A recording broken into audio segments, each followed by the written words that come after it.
Hello friends, welcome back to our channel. Friends, ఈ వీడియోలో మనం ఈరోజు అన్ని న్యూస్ పేపర్లో వచ్చినటువంటి ఇంపార్టెంట్ ఎడ్యుకేషన్ అప్డేట్స్తో పాటు చాలా ముఖ్యమైనటువంటి కరెంట్ అఫైర్స్ కూడా రావడం జరిగింది. సో వాటన్నిటికి సంబంధించి ఈ వీడియోలో క్లియర్గా అయితే వన్ బై వన్ చూద్దాం. సో వీడియో చూస్తున్న ప్రతి ఒక్కరు వీడియోని ఖచ్చితంగా లైక్ చేయండి. డైలీ 1 to 2 hours వర్క్ చేసి దాదాపు 8 న్యూస్ పేపర్ చదివి ఇన్ఫర్మేషన్ మీకు అందించడం జరుగుతుంది. చాలా మంది చూస్తున్నారు కానీ లైక్ చేయట్లేదు. ఖచ్చితంగా లైక్ చేయండి. ఈ వీడియోకి అయితే నేను 1000 లైక్స్ ఎక్స్పెక్ట్ చేస్తున్నాను. సో ఇది ఎవరికైతే యూజ్ ఉంటుందో వారికి షేర్ చేయండి. అదేవిధంగా సబ్స్క్రైబ్ చేసుకొని చూడండి. రెగ్యులర్గా మీకు జాబ్ అప్డేట్స్ అంతాయి.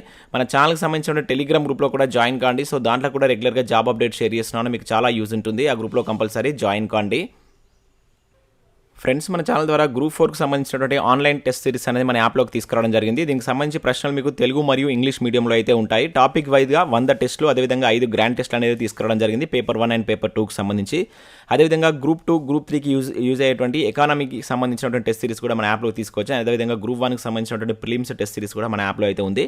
ఇక వాటితో పాటుగా ఇండివిజువల్గా తెలంగాణ కల్చర్కి సంబంధించి కావచ్చు, ప్రభుత్వ పథకాలకు సంబంధించినటువంటి గ్రాండ్ టెస్టులు కూడా ఉన్నాయి. అండ్ అదేవిధంగా గ్రూప్ 2కి సంబంధించి కావచ్చు, ఆర్థమెటిక్కి సంబంధించినటువంటి ఫుల్ వీడియో కోర్సు, జనరల్ స్టడీస్కి సంబంధించినటువంటి షార్ట్ హ్యాండ్ రైటింగ్ నోట్స్ సంబంధించి కూడా ఉన్నాయి. కరెంట్ అఫైర్స్ పీడిఎఫ్ కూడా 20 రూపీస్ చెల్లించి మీరు వాటికి సంబంధించిన పీడిఎఫ్ని డౌన్లోడ్ చేసుకోవచ్చు. ఇంకా సబ్జెక్ట్ వైజ్గా టెస్ట్ సిరీస్ ఉన్నాయి. ఇండియన్ పాలిటిక్స్ సంబంధించి కావచ్చు, తెలంగాణ చరిత్ర, తెలంగాణ ఉద్యమ చరిత్ర, జనరల్ సైన్స్కి సంబంధించిన టెస్ట్ సిరీస్ ఉన్నాయి. వీటికి సంబంధించిన శాంపిల్ టెస్టులు పీడిఎఫ్స్ అక్కడ ఉంటాయి. ఒకసారి చూసిన తర్వాత నచ్చితే దాని కోర్స్ అయితే తీసుకోండి. ఫ్రెండ్స్, ఈరోజు అప్డేట్స్ కనుక చూసినట్టయితే మనకు ఫస్ట్ అప్డేట్ వచ్చేసి TSLPRB నుంచి మనకు SIకి సంబంధించినటువంటి ప్రాథమిక కీ అయితే రిలీజ్ కావడం జరిగింది. ఇది మనకు TSLPRB యొక్క అఫీషియల్ వెబ్సైట్. మీరు ఇక్కడ చూడవచ్చు.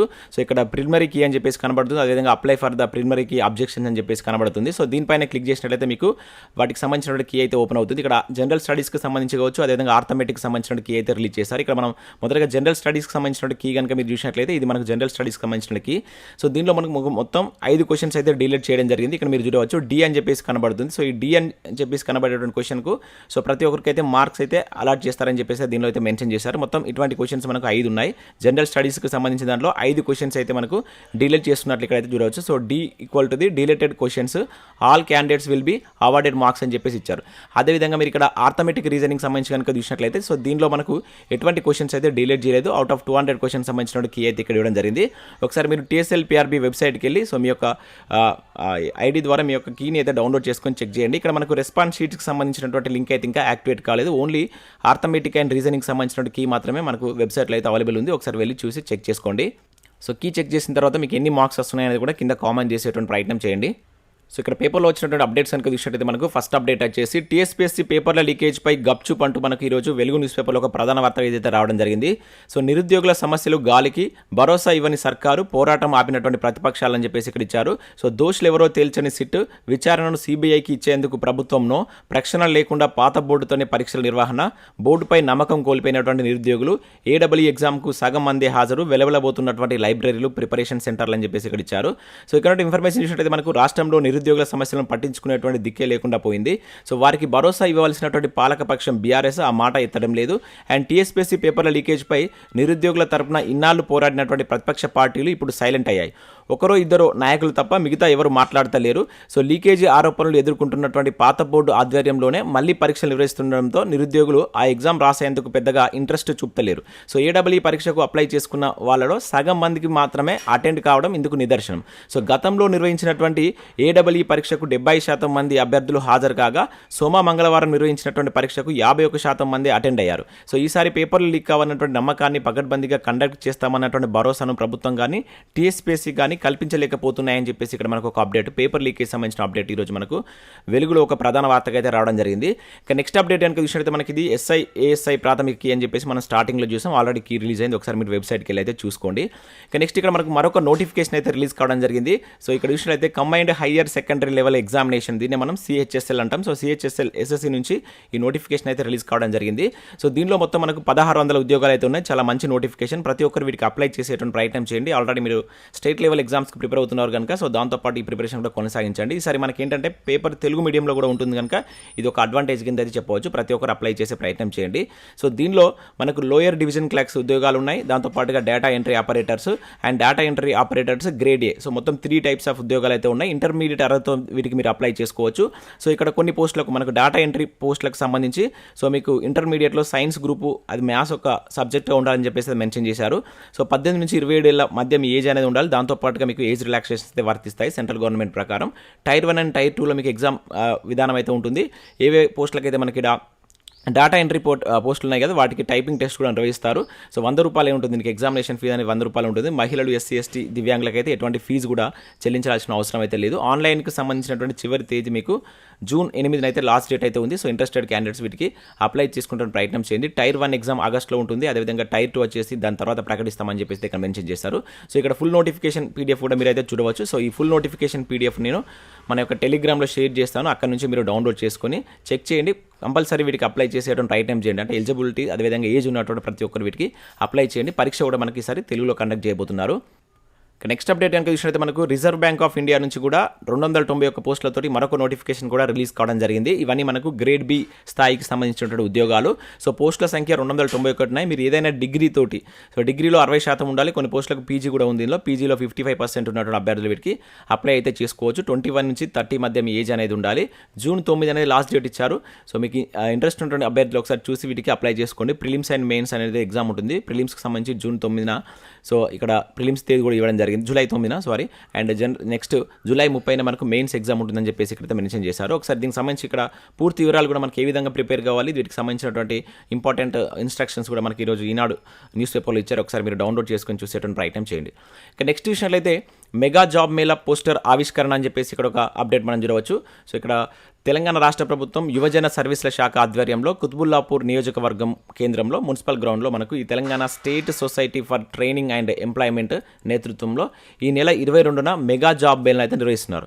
సో 100కు పైగా పెద్ద కంపెనీలతోటి సుమారు 10,000 మందికి పైగా నిరుద్యోగులకు ఈ ప్రైవేట్ రంగంలో ఉద్యోగ అవకాశాలు అయితే కల్పించడమే లక్ష్యంగా సో ఈ మెగా జాబ్ మేళా పోస్టర్ను నిన్న కుత్బుల్లాపూర్ శాసనసభ్యులు అయితే రిలీజ్ చేయడం జరిగింది.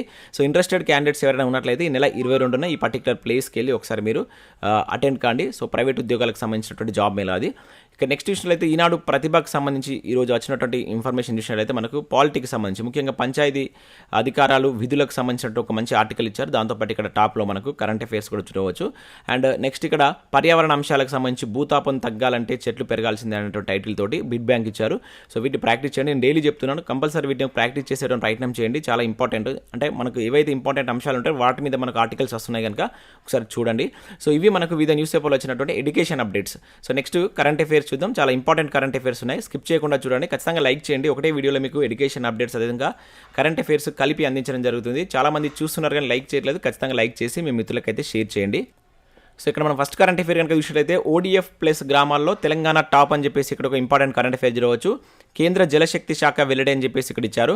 సో స్వచ్ఛ భారత్ మిషన్లో భాగంగా ODF ప్లస్ కేటగిరీలో తెలంగాణ అయితే అగ్రస్థానంలో నిలిచింది. ఈ మేరకు మనకు గ్రామీణ స్వచ్ఛ భారత్ మిషన్ 2వ దశ ఫలితాలను కేంద్ర జలశక్తి శాఖ బుధవారం అయితే వెల్లడించింది. సో 100% ఫలితాలను అయితే మన తెలంగాణ సాధించి టాప్ ప్లేస్లో అయితే ఉండడం జరిగింది. సో ఇక్కడ ODF ప్లస్ అంటే ఏంటంటే బహిరంగ మల విసర్జన నుంచి విముక్తి పొందినటువంటి ఈ గ్రామాల్లో మనకు ఏంటంటే ఈ ఘన లేదా ద్రవ వ్యర్థాలను వేరు చేస్తారన్నమాట. సో అట్లా ఉంటుంది, దాన్ని ODF ప్లస్గా అని చెప్పేసి పిలుస్తారు. సో దాంట్లో మొత్తం మన ఇండియాలో ఉన్నటువంటి వాటిలో ఏకైక రాష్ట్రంగా అంటే 100% ఫలితాలు సాధించినటువంటి రాష్ట్రంగా మనకు తెలంగాణ ఫస్ట్ ప్లేస్లో. తర్వాత స్థానంలో కర్ణాటక 99.5 అండ్ తమిళనాడు 97.8. సో వరుసగా ఈ 3 రాష్ట్రాలను గుర్తుంచుకునే ప్రయత్నం చేయండి. వరుస క్రమంలో అమర్చమన్నప్పుడు వరుసగా మనం వాటిని గుర్తుంచుకోవాల్సి అయితే ఉంటుంది. సో నెక్స్ట్ మరొక ఇంపార్టెంట్ కరెంట్ అఫైర్ చూసినట్లయితే మాతా శిశు మరణాల మన దగ్గరే ఎక్కువ అంటే ఇక్కడ చూడవచ్చు. ఇండియా తర్వాత ప్లేస్లో Nigeria, Pakistan. United national report అని చెప్పేసి ఇచ్చారు. చాలా ఇంపార్టెంట్ కరెంట్ అఫైర్ అండి, గుర్తుంచుకోండి ఇది. సో ఇక్కడ విషయాలైతే ప్రసూతి నవజాతి శిశు మరణాలు ఇండియాలోనే అత్యధికమని మనకు యునైటెడ్ నేషనల్స్ UN తెలిపింది. సో ప్రపంచవ్యాప్తంగా 60% మాతా శిశు మరణాలు ఉన్నటువంటి టాప్ దేశాల్లో ఇండియా ముందుందని UN విడుదల చేసినటువంటి నివేదికలో పేర్కొంది. సో 2 రోజుల క్రితం మనకు దక్షిణాఫ్రికాలోని కేప్ టౌన్లో international maternal new born health conference 2023 అయితే ప్రారంభమైంది. ఎక్కడంటే మనకు దక్షిణాఫ్రికాలో. సో ఈ సందర్భంగా 2020-21 సంవత్సరంలో ప్రపంచవ్యాప్తంగా మాతా శిశు మరణాలపై సో WHO అదేవిధంగా యూనిసెఫ్ కావచ్చు, UNFCAలు అంచనా వేసి మనకు ఈ రిపోర్ట్ని అయితే రిలీజ్ చేశాయి. సో వీటిలో మనకు భారతదేశంలో అత్యధికంగా సో ఈ మాతా శిశు మరణాలు సంభవిస్తున్నట్లు ఈ రిపోర్ట్ అయితే తెలపడం జరిగింది. తర్వాత స్థానంలో మనకు నైజీరియా, 3rd ప్లేస్లో పాకిస్తాన్ ఉంది. చాలా ఇంపార్టెంట్ అండి, గుర్తుంచుకోండి. సో మన భారతదేశం దాంట్లో టాప్ ప్లేస్లో ఉంది. ఇక నెక్స్ట్ విషయంలో అయితే ఉసామ్ పతక పంచ్ అని చెప్పేసి ఇక్కడ ఒక ఇంపార్టెంట్ కరెంట్ అఫేర్ చూడవచ్చు. సెమీస్లో తెలుగు బాక్సర్ దీపక్ నిశాంత్ కూడా భారత్కు 3 పతకాలు ఖాయం ప్రపంచ బాక్సింగ్ అని చెప్పేసి ఇక్కడ చూడవచ్చు. సో మనకి ఇది ఎక్కడ జరుగుతుందంటే కజకిస్తాన్లో ఉన్నటువంటి తాష్కాంట్. సో మనకు తాష్కాంట్లో ఒక ప్రధానమంత్రి కూడా చనిపోవడం జరిగింది. ఆ ప్రధానమంత్రి ఎవరు అని చెప్పేసి కింద కామెంట్ చేయండి. అదేవిధంగా రీసెంట్గా ఇదే తాష్కాంట్ కేంద్రంగా ఒక ప్రముఖ కాన్ఫరెన్స్ మీటింగ్ కూడా జరిగింది. అది ఏంటనేది కూడా కామెంట్ చేసేటువంటి ప్రయత్నం చేయండి. అండ్ ప్రపంచ ఛాంపియన్షిప్లో తెలుగు బాక్సర్ ఉసాముద్దీన్ సంచలన ప్రదర్శనతో పథకం ఖాయం చేసుకున్నాడు. సో అతనితో పాటు మనకు మన భారతదేశానికి సంబంధించినటువంటి దీపక్ బోరియా కావచ్చు, నిశాంత్ దేవ్ కూడా సెమీస్లో చేరడంతో భారత్ ఖాతాలో 3 పథకాలు ఖరారయ్యాయి. ఇలా ఒకేసారి 3 భారత బాక్సర్లు సెమీస్లో అడుగుపెట్టడం టోర్నీ చరిత్రలోనే ఇదే తొలిసారి కావడం విశేషమని చెప్పేసి ఇచ్చారు. ఇంకా ఫైనల్ ఉంది. ఫైనల్ తర్వాత ఇంకా మనకి స్వర్ణం కూడా వచ్చే అవకాశాలు ఉంటాయి. ఇప్పుడైతే 3 పథకాలు అయితే ఖాయం కావడం జరిగింది. చాలా చాలా ఇంపార్టెంట్. దీనిలో మన తెలంగాణ ప్రాంతానికి సంబంధించినటువంటి ఉసాముద్దీన్ కూడా ఉన్నాడు. ఇతను ఏ జిల్లాకు సంబంధించిన వాడు అనేది కింద కామెంట్ చేసేటువంటి ప్రయత్నం చేయండి. ఇక నెక్స్ట్ విషయంలో ముగ్గురి డిఎన్ఏలతో ముద్దుల చిన్నారులు అని చెప్పేసి ఇక్కడ ఒక ఇంపార్టెంట్ కరెంట్ అఫేర్ మనం చూడవచ్చు. బ్రిటన్ చరిత్రలో తొలిసారిగా జననం మైటోకాండ్రియాల దానం విధానంలో సాకారం అని చెప్పేసి ఇక్కడ ఇచ్చారు. సో ఇక్కడ ఇన్ఫర్మేషన్ చూసినట్టయితే మనం వంశపార్యపరంగా వచ్చేటువంటి కొన్ని అరుదైనటువంటి జన్యువ్యాధులను నివారించడం ద్వారా ఆరోగ్యవంతమైనటువంటి చిన్నారుల జననానికి దోహదపడేటువంటి ప్రయోగాత్మక విధానాన్ని బ్రిటన్ పరిశోధకులు తాజాగా విజయవంతంగా అమలుపరిచారు. సో తమ దేశ చరిత్రలో తొలిసారిగా 3 వ్యక్తుల యొక్క డిఎన్ఏను పంచుకుంటూ శిశువు జన్మించేలా చేశారు. సో మైటోకాండ్రియాల దానం అనేటువంటి వినూత్న విధానానికి ఇందుకు ఉపయోగించారని చెప్పేసి ఇక్కడ చూడవచ్చు. అంటే ఇక్కడ ఏంటంటే సో ఈ మైటోకాండ్రియాలతో బాధపడుతున్నటువంటి ఎవరైతే మహిళల సంతానానికి సంబంధించి ఇబ్బందులు ఎదుర్కొంటారు కదా, సో వాళ్ళకు అవి తలెత్తకుండా పరిశోధకులు ఈ నూతన విధానాన్ని అయితే తీసుకురావడం జరిగిందనమాట. సో మైటోకాండ్రియాలను చేంజ్ చేస్తే ఎవరైతే ఈ ప్రాబ్లంతో ఉన్నటువంటి వాళ్ళు ఉంటారు కదా, సో వాళ్ళ నుంచి ఈ పిండాలు తీసేసి ఆరోగ్యవంతమైనటువంటి వ్యక్తుల యొక్క పిండాల్లోకి వాటిని ప్రవేశపెడతారనమాట. సో ఆ విధంగా మైటోకాండ్రియాల యొక్క విధానం ద్వారా సో మొట్టమొదటిసారిగా బ్రిటన్లో ఒక చిన్నారిని అయితే ఇక్కడ అంటే ఒక పాపనకు జన్మనిచ్చే విధానాన్ని అయితే వీళ్ళు తీసుకురావడం జరిగిందనమాట. ఇంపార్టెంట్ గుర్తుంచుకోండి. ఏ దేశం అంటే బ్రిటన్ అని చెప్పేసి గుర్తుంచుకోండి. ఇక నెక్స్ట్ విషయంలో అయితే మనకు జూలై 21-22 తేదీల్లో గ్లోబల్ రోబోటిక్స్ సదస్సు అని చెప్పేసి ఇక్కడ ఇచ్చారు. సో ఇక్కడ విషయంలో మనకు రోబోటిక్స్లో అత్యాధునిక మౌలిక వసతులు సాంకేతిక పరిజ్ఞానంపై చర్చించేందుకు హైదరాబాద్ కేంద్రంగా మనకు గ్లోబల్ రోబోటిక్స్ సమ్మిట్ నిర్వహిస్తున్నామని ఆల్ ఇండియా రోబోటిక్స్ అసోసియేషన్ మనకు తెలపడం జరిగింది. సో ఇక్కడ వేదికను గుర్తుంచుకోండి. ఎక్కడ మనకు ఈ గ్లోబల్ రోబోటిక్స్ సదస్సు అనేటువంటి జరగనుంది జూలై 21-22 అని చెప్పేసి అడడానికి ఛాన్స్ ఉంటుంది. హైదరాబాద్ కేంద్రంగా జరగనుంది. సో నెక్స్ట్ కరెంట్ అఫేర్ కనుక చూసినట్లయితే ఓయూలో సింగరేణి క్యాలరీస్ చైర్ అని చెప్పేసి ఇక్కడ మనం చూడవచ్చు. ఓయూ సింగరేణి పరస్పర ఒప్పందం 3 కోట్లను అందజేసినటువంటి సీఎండీ అని చెప్పేసి ఇక్కడ ఇచ్చారు. సో ఉస్మానియా విశ్వవిద్యాలయంలో మరో ముందడుగు వేసింది. సో ఒకే రోజు 2 ప్రతిష్టాత్మక నిర్ణయాలు అయితే తీసుకుంది. సింగరేణి క్యాలరీస్ కంపెనీ లిమిటెడ్తో పరస్పర ఒప్పందం ఓయూ కుదుర్చుకుంది. సో ఈ ఒప్పందం ద్వారా ఉస్మానియా విశ్వవిద్యాలయంలో ఇంజనీరింగ్ కళాశాల మైనింగ్ విభాగంలో సింగరేణి క్యాలరీస్ ఎవరైతే కంపెనీ లిమిటెడ్ చైర్స్ ఉంటారో 2 ప్రొఫెసర్లతో కోర్సు పర్యవేక్షణ కమిటీని ఏర్పాటు చేసిందనమాట. సో దీంట్లో భాగంగా సో సింగరేణి సీఎండీ శ్రీధర్ 3 కోట్ల గ్రాంట్ను ఓయూ ఉపకులపతి అయినటువంటి ప్రొఫెసర్ రవీందర్ యాదవ్కు అందించినట్లు ఇక్కడ మనం ఒక అప్డేట్ అయితే చూడవచ్చు. చాలా ఇంపార్టెంట్. ఇటువంటి వాటిని వేటితోటి ఒప్పందం కూర్చుకుంది ఓయూ అని చెప్పేసి అడగవచ్చు. సింగరేణి క్యాలరీస్ అని చెప్పేసి గుర్తుంచుకోండి. సో ఇవి మనకు వివిధ న్యూస్ పేపర్లో వచ్చినటువంటి ఇంపార్టెంట్ ఎడ్యుకేషన్ అప్డేట్స్, అదేవిధంగా కరెంట్ అఫేర్స్. సో వీడియో నచ్చినైతే లైక్ చేసి మీ మిత్రులకు షేర్ చేయండి. అదేవిధంగా మన యాప్ని అయితే డౌన్లోడ్ చేసుకోండి. సో మన యాప్లో గ్రూప్ 2, గ్రూప్ 3కి యూజ్ అయ్యేటువంటి ఎకానమీ టెస్ట్ సిరీస్ కావచ్చు, గ్రూప్ 4 సంబంధించినటువంటి ఆన్లైన్ టెస్ట్ సిరీస్ కూడా ప్రజెంట్ మన యాప్లో అయితే అందుబాటులో ఉంది. ఒకసారి యాప్ను డౌన్లోడ్ చేసుకొని చెక్ చేయండి. సో అక్కడ శాంపిల్ టెస్ట్లో పీడిఎఫ్స్ ఉంటాయి. చూసిన తర్వాత నచ్చితే తీసుకోండి. Thanks for watching. Thank you everyone.